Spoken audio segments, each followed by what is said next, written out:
एक बार की बात है, निचले हिमालय की पहाड़ियों में बसे एक छोटे से शांत गांव में भरत नाम का एक जवान लड़का रहता था। भरत अपने गुस्सैल स्वभाव और अशांत मन के लिए पूरे गांव में प्रसिद्ध था। उसका मन हर समय विचारों से भरा रहता।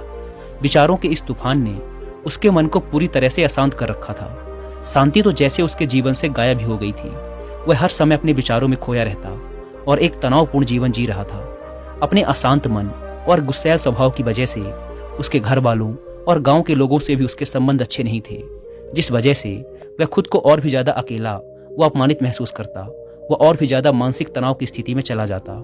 एक दिन की बात है, भरत अपने गांव के बाहर की गलियों में टहल रहा था कि तभी उसका सामना एक बूढ़े बौद्ध भिक्षु से हुआ, जो कि एक पेड़ के नीचे ध्यान की अवस्था में बैठे हुए थे। बौद्ध भिक्षु के चेहरे से एक निर्मल शांति की आभा झलक रही थी। इस असीम शांति ने भरत को बौद्ध भिक्षु की ओर आकर्षित किया। जब भरत बौद्ध भिक्षु के निकट पहुंचा तो उसने उनके चारों तरफ एक सकारात्मक ऊर्जा का अनुभव किया। भरत को यह महसूस हुआ कि इस अद्भुत शांति और असीम सकारात्मक ऊर्जा का स्रोत कहीं न कहीं बौद्ध भिक्षु के भीतर ही है। इसीलिए वह वहीं बैठकर उनके आंख खुलने का इंतजार करने लगा। थोड़ी देर बाद जब बौद्ध भिक्षु ने अपनी आंखें खोली तो उन्होंने अपने सामने एक जवान लड़के को बैठा पाया, जो कि काफी तनावग्रस्त और नकारात्मक भावनाओं से भरा हुआ लग रहा था। भरत ने बौद्ध भिक्षु की ओर लालसा भरी नजरों से देखा और बड़े सम्मानपूर्वक कहा, मुनिवर, मेरा मन बहुत अशांत है। मेरे मन के विचार मुझे खाए जा रहे हैं। मैं एक क्षण के लिए भी शांति का अनुभव नहीं कर पा रहा हूँ। क्या आप मुझे सिखा सकते हैं कि मैं अपने इस अशांत मन को शांत कैसे कर सकता हूँ? बौद्ध भिक्षु ने भरत के दर्द को समझते हुए उसकी ओर दया भरी नजरों से देखा और कहा, मेरे प्यारे बच्चे, मैं तुम्हें एक कहानी सुनाना चाहता हूँ।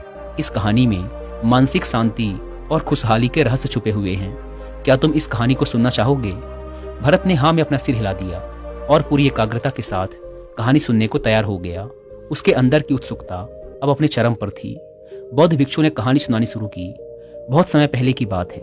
एक नगर में शक्ति नाम का एक आदमी रहता था। शक्ति बहुत ही महत्वाकांक्षी व्यक्ति था। उसे हर काम में लोगों से तारीफ चाहिए होती थी। अगर उसे किसी काम में असफलता या लोगों से बुराई सुनने को मिलती तो वह गहरी चिंता और तनाव में चला जाता। उसका मानना था कि सफलता और भौतिक संपत्ति उसे मनचाहा सुख देगी, लेकिन वह जितना ही सफलता और तारीफ के पीछे भागता, वह उतने ही गहरे मानसिक तनाव में डूबता जा रहा था। लेकिन एक दिन अचानक ही शक्ति का सामना उस समय के एक बहुत ही प्रसिद्ध बौद्ध भिक्षु से हुआ, जिनका नाम था महाकौशक। महाकौशक अपने हजारों शिष्यों को ध्यान साधना की शिक्षा दिया करते थे और वो खुद भी एक बहुत ही बड़े ध्यानी और आत्मज्ञानी व्यक्ति थे। महाकौशक की अद्भुत एकाग्रता और स्थिर शांत चित्त से प्रभावित होकर शक्ति ने उनसे अपने भटकते मन को शांत करने का तरीका जानना चाहा। शक्ति ने कहा, भंते, मैं हमेशा सफलता के पीछे भागता रहता हूँ और लगातार और भी अधिक पाने के लिए प्रयास करता रहता हूँ। फिर भी मुझे कोई स्थायी संतोष या आत्मसंतुष्टि नहीं मिलती। इस निरंतर बेचैनी के बीच मुझे शांति कैसे मिल सकती है? भिक्षु महाकौशक ने शक्ति की ओर करुणा भरी नजरों से देखा और उत्तर दिया, तुम्हारा मन एक अशांत नदी की तरह है, जो हमेशा बहता और दौड़ता रहता है, कभी भी स्थिर नहीं रह पाता। अपने अशांत मन को शांत करने के लिए तुम्हें अपने विचारों को बिना किसी रुकावट के जाने देने की कला सीखनी पड़ेगी। शक्ति हैरान था। उसने कहा, लेकिन मैं विचारों को कैसे जाने दे सकता हूँ? आखिर मैं भी तो अपनी इच्छाओं और महत्वाकांक्षाओं से जुड़ा हुआ हूँ। यह सुन भिक्षु महाकौशक मुस्कुराए और बोले, कल्पना करो कि तुम्हारे हाथ में पानी से भरा एक गिलास है।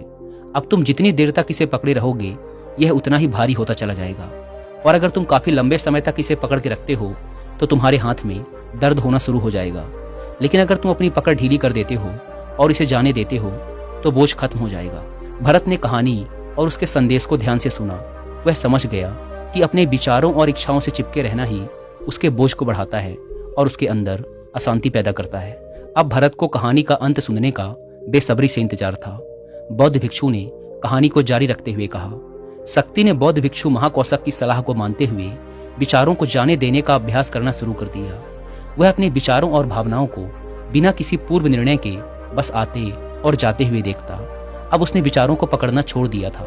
उसके अंदर विचार उठते और स्वतः ही समाप्त हो जाते। धीरे धीरे उसे महसूस होने लगा कि उसकी इच्छाएं और लगाव ही उसके सभी दुखों का कारण है। जैसे जैसे शक्ति गहरी साधना में उतरता गया, उसने पाया कि वर्तमान में रहना ही आंतरिक शांति का एकमात्र स्रोत है। वह स्वयं को वर्तमान में स्थिर करके अपने मन की निरंतर बकबक से छुटकारा पा सकता है। धीरे धीरे शक्ति का मन एक शांत सरोवर की तरह हो गया जो अपने चारों ओर की सुंदर दुनिया को अपने में चित्रित कर लेता है। उसने जीवन की सादगी में संतोष पाकर अति महत्वाकांक्षा और भौतिक संपत्ति के प्रति अपने लगाव को छोड़ दिया। जैसे जैसे लोगों के बीच शक्ति के अंदर हुए इस अद्भुत बदलाव की खबर फैली, दूर दूर से लोग उससे मार्गदर्शन लेने आने लगे। वह लोगों को विचारों को मुक्त करने की कला सिखाकर और स्वयं के भीतर शांति पाने का मार्गदर्शन देकर लोगों के बीच शांति और ज्ञान का प्रकाश स्तंभ बन गया। दोस्तों, मैं यहाँ पर आपको एक रिलेवेंट ऑडियो बुक भी रिकमेंड करूंगा जिसका नाम है the mindful way to a clear mind, जिसे आप हिंदी में भी सुन सकते हैं कुकू एफएम ऐप पर। यह ऑडियो बुक हमें जिंदगी को माइंडफुल तरीके से जीना सिखाती है और साथ ही ये भी बताती है कि हमारा माइंड कैसे काम करता है और हम कैसे खुद को बेवजह की चिंता, डर और तनाव से बाहर रखकर एक हैप्पी और फुलफिलिंग लाइफ जी सकते हैं। और जिन्हें कुकू एफएम के बारे में नहीं पता, यह इंडिया का सबसे बड़ा ऑडियो शो प्लेटफॉर्म है जहां पर 2.5 मिलियन से भी ज्यादा एक्टिव पेड सब्सक्राइबर्स हैं जो कि हर दिन 1.5 लाख घंटे से भी ज्यादा का कंटेंट कुकू एफएम पर सुनते हैं। और इसमें हर महीने 4200 घंटों का न्यू कंटेंट भी अपलोड कर दिया जाता है। साथ ही इसका यूजर इंटरफेस एंड फीचर्स भी इजी टू यूज हैं। आप ऑडियो सोर्स को सुनते हुए उनके नोट्स भी बना सकते हैं और सोते समय ऑडियो सोर्स को सुनने के लिए इसके स्लीप टाइमर फीचर का यूज कर सकते हैं। इस प्लेटफॉर्म का मंथली सब्सक्रिप्शन पड़ता है 99 रुपीज का, लेकिन अगर आप यूज करते हैं कूपन कोड WI50 तो आपको इसके फर्स्ट मंथ के सब्सक्रिप्शन पर मिलेगा सीधा 50% का डिस्काउंट, यानी ये आपको पड़ेगा 99 की बजाय सिर्फ 49 रुपीज का। इस ऐप को डाउनलोड करने की link description and first comment पर मिल जाएगी। आइए कहानी पर वापस लौटते हैं। शक्ति और भिक्षु महाकौशक की कहानी खत्म करने के बाद बौद्ध भिक्षु थोड़ी देर के लिए मौन हो गए ताकि भरत के अंदर इस कहानी का अर्थ गहराई से बैठ सके। भरत ने बूढ़े बौद्ध भिक्षु की ओर देखा। अब उसकी आंखों में एक नई समझ दिखाई पड़ रही थी। भरत ने धीमी आवाज में फिर एक प्रश्न किया, मुनिवर, मुझे इस कहानी में ज्ञान दिखाई पड़ा, लेकिन मैं इस कहानी की शिक्षा को अपने जीवन में कैसे लागू कर सकता हूँ? मैं अपने अशांत मन को कैसे शांत कर सकता हूँ? भरत के इस ईमानदारी भरे प्रश्न पर बौद्ध भिक्षु गर्मजोशी से मुस्कुराए और फिर बोले, अशांत मन को शांत करने का अभ्यास आत्म जागरूकता से शुरू होता है। अपने अंदर उठने वाले विचारों को देखने के लिए हर दिन कुछ समय निकालो। वो भावनाएं जो तुम्हारे मन को उत्तेजित करती हैं, उन पर ध्यान दो। देखो कि वो कैसे आते हैं और आकाश में गुजरने वाले बादलों की तरह चले जाते हैं। भरत ने अपनी आंखें बंद कर ली और बौद्ध भिक्षु के बताए अनुसार अपने विचारों का अवलोकन करना शुरू कर दिया। जैसे ही उसने अपने अंदर उठने वाले विचारों पर ध्यान देना शुरू किया, उसे महसूस हुआ कि उसके भीतर चिंताओं, निर्णयों और इच्छाओं की निरंतर धारा बह रही है। केवल इस एहसास ने ही उसे एक अद्भुत शांति का एहसास करवाया। उसे यह भी एहसास हुआ कि वह इन सभी विचारों और भावनाओं से अलग है। बौद्ध भिक्षु ने आगे कहा, जैसे शक्ति ने खुद को हर तरह के लगाव और आसक्ति से अलग कर दिया था, उसी तरह से तुम भी अपने मन को परेशान करने वाले विचारों और भावनाओं को खुद से मुक्त करने का अभ्यास विकसित कर सकते हो।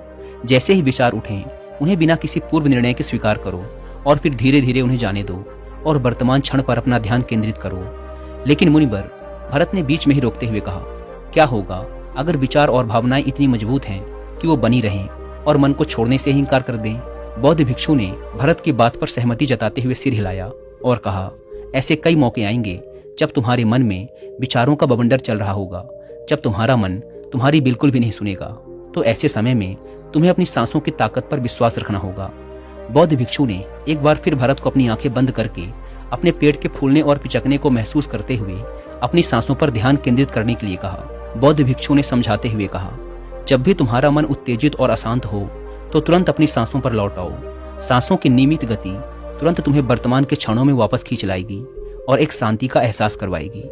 भरत ने कुछ देर तक बौद्ध भिक्षु के निर्देशानुसार अपनी आती जाती सांसों पर ध्यान केंद्रित करने का अभ्यास किया। इस छोटे से अभ्यास ने उसे अपने मन की शांति और स्थिरता का एक क्षणिक अनुभव करवाया।